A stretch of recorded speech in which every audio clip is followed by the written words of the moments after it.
लखनऊ स्थित लोक भवन में हुई योगी कैबिनेट की बैठक में 11 प्रस्तावों पर मुहर लगी है। कैबिनेट में यूपी एग्रीटेक नीति 2024 को मंजूरी दी गई है, तो वहीं कृषि विकास दर को दोगुना करने के लक्ष्य पर भी सहमति बनी। कैबिनेट में कृषि विकास दर को 20% करने के लक्ष्य पर मुहर लगी है। आज पशुधन विभाग के 2 मंत्रिपरिषद के समक्ष अनुमोदन को लाए। पशुधन कुक्कुट एवं मत्स्य आहार नीति व उत्तर प्रदेश चारा नीति 2024 और 2029। किसान की आय दोगुनी मात्र खेती से ही नहीं होगी, पशुपालन भी इस आय में वृद्धि करने का काम करता है, पशुपालन से होगी। उत्तर प्रदेश कृषि प्रक्षेत्र विकासोन्मुख बाजारी गतिशीलता को समेटे हुए नित्य नए नए उन्नयन की संभावनाओं को मूर्त स्वरूप देने की ओर अग्रसर है। इस कार्यक्रम का उद्देश्य उत्तर प्रदेश में किसानों के लिए कुक्कुट आहार एवं मत्स्य आहार की उपलब्धता सुनिश्चित करना है, जिससे संतुलित आहार की कमी से जुड़े जोखिम को कम किया जा सके। संतुलित आहार को बढ़ावा देना, स्थानीय स्तर पर उपलब्ध घटक सामग्री के अनुपात को पुनः समायोजित करके पशुओं को संतुलित आहार खिलाने के लिए प्रोत्साहित करना, जिससे उन्हें न्यूनतम लागत पर अधिक दूध मांस उत्पादन करने के लिए पर्याप्त मात्रा में प्रोटीन, खनिज, विटामिन और ऊर्जा उपलब्ध हो सके। पशुधन कुक्कुट एवं मत्स्य आहार प्रोत्साहन रणनीतियों के माध्यम से संतुलित आहार को बढ़ावा देना, भारत पशुधन एप्लीकेशंस में अपने मवेशियों को कृत्रिम गर्भाधान पर आधारित ब्याज को पंजीकृत करने वाले किसानों को प्राथमिकता देते हुए उन्हें रियायती दरों पर खनिज मिश्रण वितरित किया जाएगा।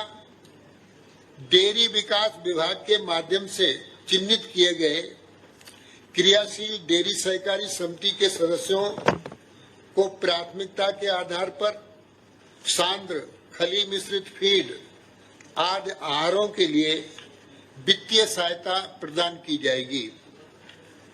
निजी और इसमें अब निजी भागीदारी को भी सम्मिलित करने का काम कर रहे हैं। निजी भागीदारी और उद्यमता में वृद्धि करने के लिए व्यक्तियों, स्वयं सहायता समूह एवं फार्मर प्रोड्यूसर ऑर्गेनाइजेशन के माध्यम और इसी तरीके से और भी परिस्थितियों को करते हुए डेयरी सहकारी समितियों को आहार, खनिज मिश्रण उत्पादन के लिए उपकरण इत्यादि जैसे इनपुट पर पूंजी सब्सिडी ब्याज अनुदान दिया जाएगा।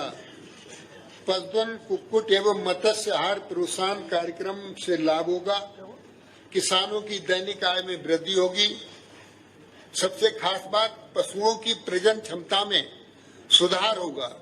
ब्याज के बीच की जो अवधि खाली रहती थी उसमें कमी आएगी और पशु की उत्पादकता अवधि में वृद्धि होगी। पशुधन कुक्कुट एवं मत्स्य आहार प्रोत्साहन नीति कार्यक्रम में की अवधि वर्ष 2024 और 2029 तक प्रस्तावित की गई है और 5 वर्ष के पश्चात आवश्यकता अनुसार संशोधन भी किया जा सकता है। इसी के साथ साथ अच्छी नस्ल की गायों में दूध की उत्पादनता बढ़े, इसके लिए हम चारा नीति लाए हैं। उत्तर प्रदेश में भू संपदा पशुधन संख्या प्रचुर संसाधन से युक्त प्रदेश है एवं पशुधन क्षेत्र में सर्वांगीण प्रगति कर रहा है। उत्तर प्रदेश में 20वीं पशुगणना के अनुसार देश में कुल पशुधन संख्या का लगभग 9.87% गौवंशीय, 30.4% मैंस वंशीय, 1.31% भेड़ और 9.72% बकरी 4.41% सूकर पाए जाते हैं। उत्तर प्रदेश देश में 362 लाख मीट्रिक टन दुग्ध उत्पादन के साथ प्रथम नंबर पर उत्तर प्रदेश है। आने वाले समय में हिंदू समाज इसका जरूर माइक जा रहा है अपने मन में पीड़ा महसूस करेगा और आने वाले समय में इसका जवाब अवश्य राहुल गांधी जी को मिलेगा। आदरणीय मोदी जी के नेतृत्व में देश सुरक्षित है और गरीब की कल्याण हो रहा है और गरीब कल्याण योजनाएं चलनी नहीं चाहिए, गरीबों का भला हो।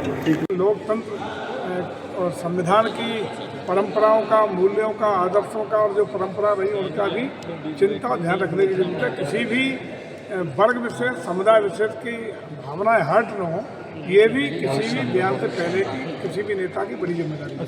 सदन में रखने का सबको अधिकार है, सब लोग स्वतंत्र हैं, अपने विचार रखें।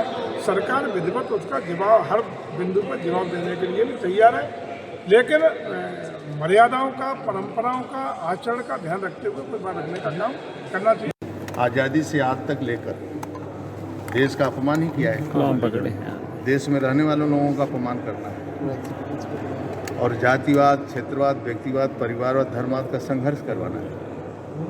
राष्ट्र शांति के मार्ग पर चले, विश्व में शांति हो, लोग वृक्षारोपण करें, जल संचय करें और देश सुरक्षित रहे और आतंकवाद मुक्त रहे, जातिवाद मुक्त, क्षेत्रवाद मुक्त, परिवारवाद, वंशवाद मुक्त होकर एक गरीब के कल्याण के लिए काम करें।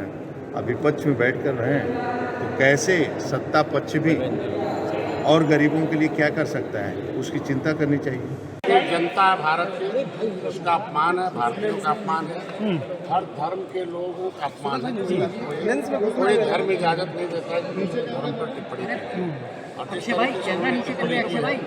उसका जवाब अगले चुनाव में जनता देगी और उसके लिए सरकार उसी से पता चल जाता है कि ऊपर क्या है, अंदर क्या। मैंने पहले भी कहा था उसके बारे में कि वो जब भी होता है किस तरीके से पेश आता है, देखो दिल के अंदर रहने वाली बात है। राहुल गांधी के सोमवार को संसद में दिए बयान पर सीएम धामी का रिएक्शन सामने आया है। सीएम धामी ने कहा कि राहुल गांधी का हिंदू विरोधी बयान उनकी अपरिपक्वता को दर्शाता है। कांग्रेस और उसके सहयोगी अब चुनाव के बाद अपना असली रूप दिखा रहे हैं और इस बयान की मैं कड़े शब्दों में निंदा करता हूं। सीएम धामी ने कहा कि कांग्रेस को आखिर हिंदुओं के प्रति इतनी नफरत क्यों है। राम को काल्पनिक, सनातन को डेंगू और अब हिंदुओं को हिंसक, नफरत फैलाने वाला बोलकर कांग्रेस के नेता ने एक बार फिर हमारी संस्कृति और पहचान पर प्रहार किया है। धामी ने कहा कि परिवारवाद की राजनीति से पनपे और तुष्टीकरण की विचारधारा से ग्रसित कांग्रेस के नेता की ये विभाजनकारी सोच निंदनीय है।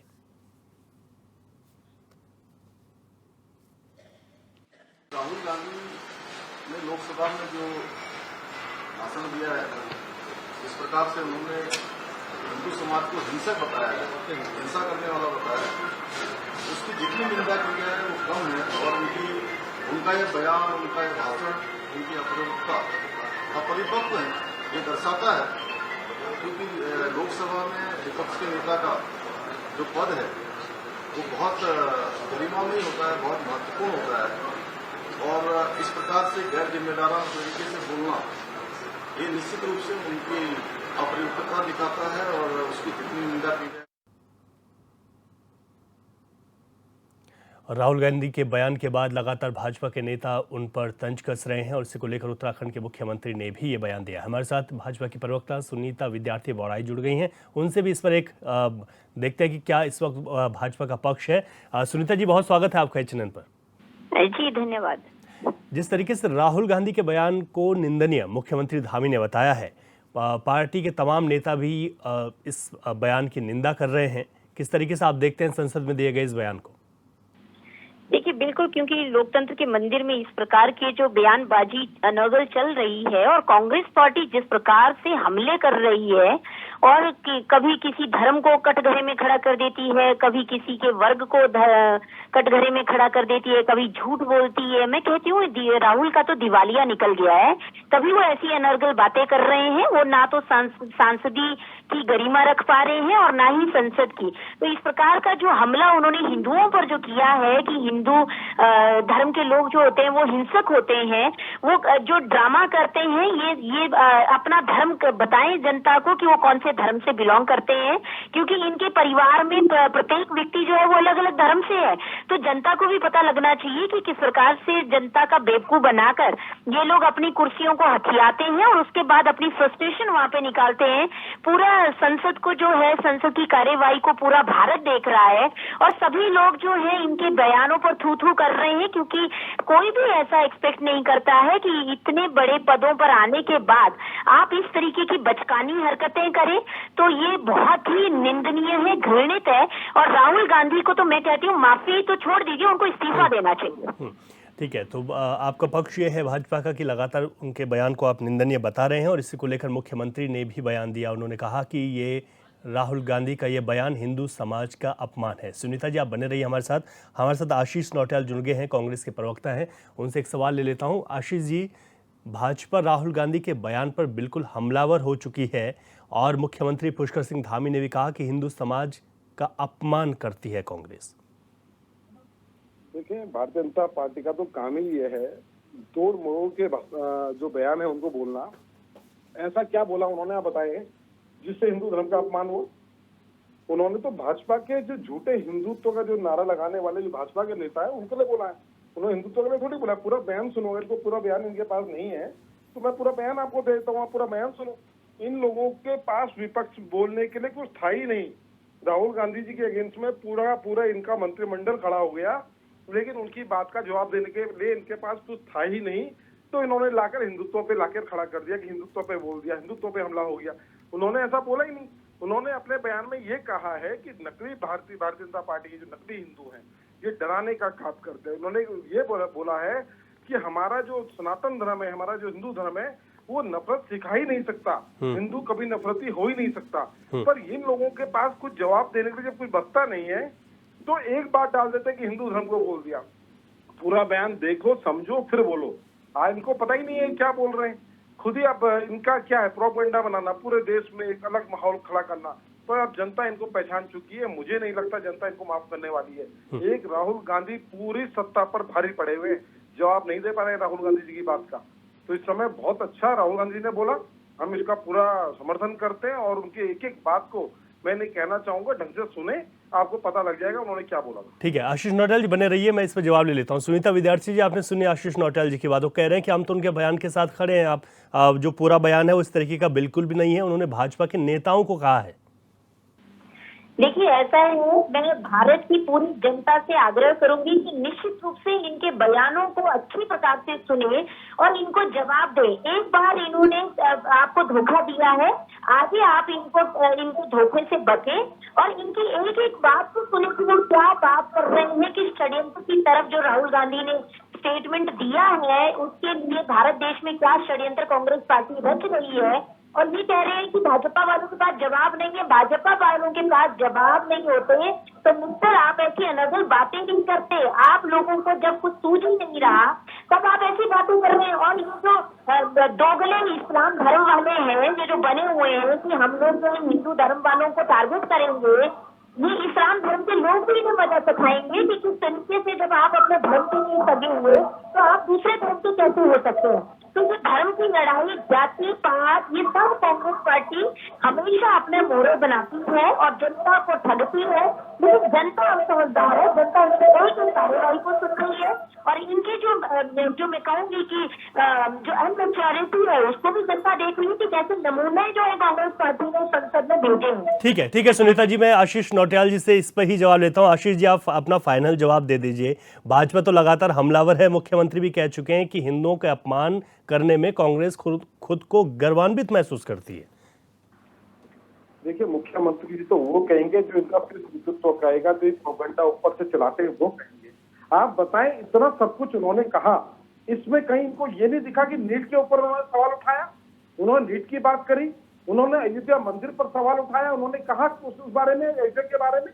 आज आप बताएं, अयोध्या मंदिर के बारे में जवाब दो ना। आप लोग कहते थे हमने ऐसा मंदिर बनाया, ऐसी टेक्नोलॉजी बनाई, कहाँ है वो टेक्नोलॉजी जो 1 साल भी मंदिर का निर्माण कार्य नहीं कर पाया आपका। आपने अग्निवीर पर बात करो, अग्निवीर पर भी उन्होंने बात करी। आप अग्निवीर पर बात करें, कौन शहीद कहलाया जाता है, कौन शहीद नहीं कहलाया जाता, इसके ऊपर बात करें। शहीद का दर्जा किसको दे रहे हैं आप? जब युद्ध में कोई मारा जाएगा सिर्फ उसे ही शहीद मानते हैं। और हम लोग जो सेना में रहते हुए, सेना के में कार्य करते हुए अगर कुछ हो जाता है तो उसको भी शहीद मानते हैं। तो इन लोगों ने, किसानों को देखिए, 750 किसानों की हत्याएं की है इन्होंने। तो जवाब देना पड़ेगा भारतीय जनता पार्टी को। सिर्फ जनता को गुमराह करना, देखो हिंदू का अपमान हो गया, हिंदू समाज का अपमान हो गया, कहाँ अपमान हो गया? जो पढ़ा लिखा सभ्य आदमी अगर इस भाषण को सुनेगा, उनकी बात को सुनेगा तो समझ जाएगा उन्होंने क्या क्या बोला। आप बोले उसके ऊपर, जब उन्होंने कहा था मेरा बाइक बंद कर रहे हैं आप लोग, किस तरह से इशारा कर रहे थे स्पीकर महोदय, माइक बंद कर दो। तो आप हर बात को बोल रहे, जनता देख रही है, समझ रही है। भारतीय जनता पार्टी का झूठा प्रोपेगेंडा जो ये है, ये आगे चलने वाला नहीं है। जनता के सामने इन लोगों की पोल खुल चुकी है। ठीक है आशीष नौटियाल जी और सुनीता विद्यार्थी जी, बहुत शुक्रिया एचएनएन की ओर से आपका। राहुल गांधी के बयान पर सियासी घमासान जरूर छिड़ा हुआ है। आगे बढ़ते हैं। उत्तराखंड में इस साल तापमान में बढ़ोतरी का असर ग्लेशियरों पर भी पड़ा है। पहले ग्लेशियर और इन दिनों हो रही बारिश की वजह से नदियां उफान पर हैं। प्रशासन लोगों को अलर्ट कर रहा है। लोगों का नदी किनारे न जाने की दिशा निर्देश भी प्रशासन की ओर से दिए जा रहे हैं। बद्रीनाथ से लेकर लक्सर तक नदियां उफान पर हैं और तस्वीरें मीडिया की सुर्खियां बनी हुई है। इस रिपोर्ट में देखिए। करा दिया।